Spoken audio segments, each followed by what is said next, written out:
یہ کوئی کہانی نہیں ہے، یہ میں آپ سے ایک حقیقی واقعہ جو ہے وہ بیان کرنے لگا ہوں، جو حقیقت پر مبنی ہے۔ ایک شخص جو اعلیٰ سرکاری افسر تھا، 22ویں گریڈ کا افسر تھا، اس کے 3 بیٹے تھے اور وہ بڑی شاہانہ زندگی گزار رہے تھے۔ آپ کو پتہ ہے کہ 22ویں گریڈ کا افسر اتنی بڑی پوسٹ ہوتی ہے۔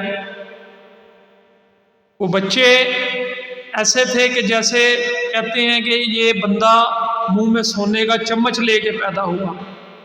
انہوں نے کبھی کوئی دکھ تکلیف نہیں دیکھی تھی، کوئی کام ان کا ایک فون کال کے اوپر صرف ہو جاتا تھا۔ اسی طرح ان کے دن گزرتے رہے۔ باپ نے اپنے بچوں کو اعلیٰ تعلیم انگریزی اسکول سے، باہر والے اسکول سے ان کو تعلیم دلوائی۔ تو سرکاری افسر نے ایک دن ریٹائرڈ ہونا ہوتا ہے۔ جب وہ ریٹائر ہو گئے تو ان کے بچے جو ان کے ساتھ رہتے تھے، انہوں نے ان سے اکتانا شروع کر دیا۔ جائیداد کا کوئی شمار نہیں، پیسہ انگنت۔ تو اولاد نے جب دیکھا کہ بڑھاپا آ گیا باپ پہ، اور باپ جو ہے ریٹائرڈ ہو چکا ہے، اب نہ اس کا وہ عہدہ رہا، نہ اس کی وہ طاقت رہی، تو ایک دن ہوا یوں کہ اس کو فالج کا اٹیک آیا اور وہ بالکل معذور ہو کے بستر پر گر گیا۔ کچھ دن بیٹے علاج وغیرہ کراتے رہے۔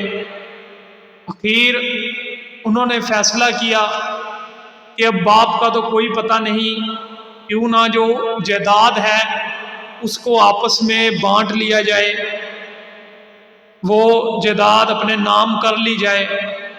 تو ان تینوں بھائیوں نے جائیداد جو ہے وہ آپس میں بانٹ لی، اور یہ فیصلہ کیا کہ ایک ملازم جو ہے وہ اپنے باپ کی خدمت کے لیے رکھ لیتے ہیں، جو 24 گھنٹے ان کے ساتھ رہے گا۔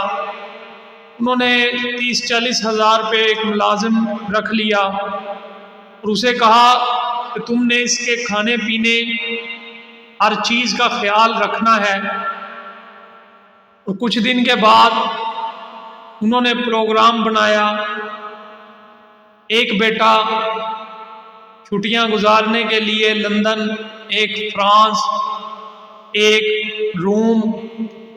تینوں نے فیصلہ کیا کہ ہم تو سیر پہ جاتے ہیں، اپنی اپنی بیوی بچوں کو لیا، اور ملازم کو تاکید کی کہ ہم 6 مہینے کے لیے ملک سے باہر جا رہے ہیں، تم جو ہے ہمارے والد کا خیال رکھنا۔ ملازم تو ملازم ہوتا ہے، انہوں نے باقی گھر کو تالے لگائے، صرف ایک کمرہ جو تھا جس میں ان کا باپ بستر پر لیٹا ہوا تھا، اس نوکر کو چھوڑ کے چلے گئے۔ ابھی 2-4 دن ہی گزرے تھے کہ وہ نوکر اس کمرے کو لاک لگا کے باہر بازار میں کچھ چیزیں لینے کے لیے گیا، تو اس کا کسی چیز کے ساتھ ایکسیڈنٹ ہو گیا اور وہ ملازم جو ہے وہ کومے میں چلا گیا۔ اب وہ بوڑھا شخص جو کمرے میں لاچار بیمار پڑا تھا، وہ اندر ہی کمرے میں لاک ہو گیا۔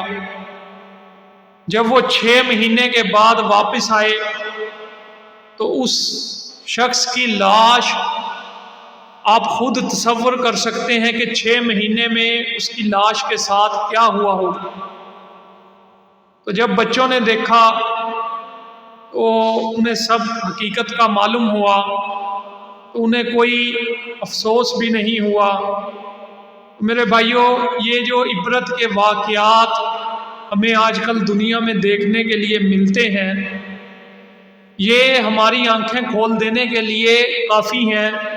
اگر ہم تھوڑا سا غور کریں، انسان ساری زندگی حلال حرام کی تمیز کیے بغیر پیسہ اکٹھا کرتا رہتا ہے کہ میرے بڑھاپے میں میرے کام آئے گا، میرے بچوں کا مستقبل بنے گا۔ حالانکہ قرآن پاک نے اس کو فتنہ قرار دیا ہے، اور انسان اس فتنے کو سمیٹنے میں اپنی ساری جو زندگی کے قیمتی ایام ہیں ان کو ضائع کر دیتا ہے۔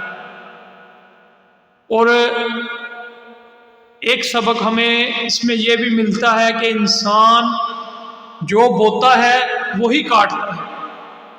آج ہم دنیاوی تعلیم کے لیے تو بچوں کی بڑے فکر مند ہیں، ان کو اعلیٰ سے اعلیٰ اسکول میں ہم بھیجتے ہیں، اور ہم اس میں فکر مند رہتے ہیں کہ ہمارے بچے کب اے لیول او لیول کریں گے، گریجویشن کریں گے، MBA کریں گے، اور ہمیں دین کی تعلیم کی بالکل بھی پرواہ نہیں ہوتی۔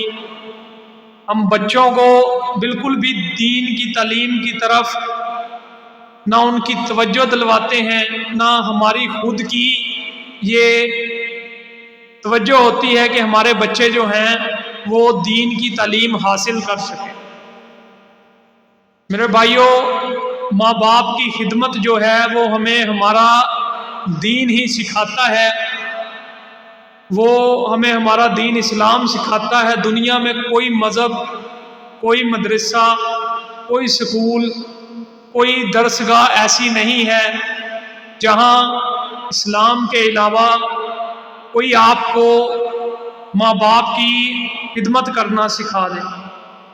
تو میرے بھائیوں، اپنے بچوں کو جو ہے وہ لازمی جو ہے دین کی تعلیم بھی دلوائیں، تاکہ ان کو اپنے جو رشتے ہیں ان کی اہمیت کا احساس ہو سکے۔